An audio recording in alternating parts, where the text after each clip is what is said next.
మీరందరూ వస్తున్నారని నిన్న కనుక అచ్చనా నీ సంగతి బయటికి వెళ్ళక చూసుకుందాం.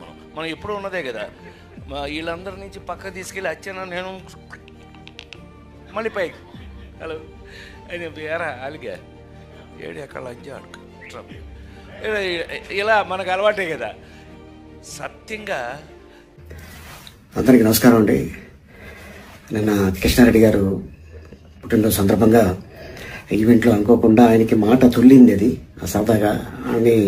బట్ ఏంటంటే దీన్ని తీసుకొని మీడియా మిత్రులు దీన్ని కొద్దిగా వైరల్ చేస్తున్నారు. ప్లీజ్, ఆయన మంచి ఆర్టిస్టు, ఆయన పుట్టుడు దుఃఖంలో ఉన్నాడు, మనందరికీ తెలుసు. ఇటీవల మంచి కాలంలో తన కూతురు పోయింది, అమ్మలాంటి బిడ్డ. సో అందుకోసం ఆయన కావాలని చెప్పింది కాదు.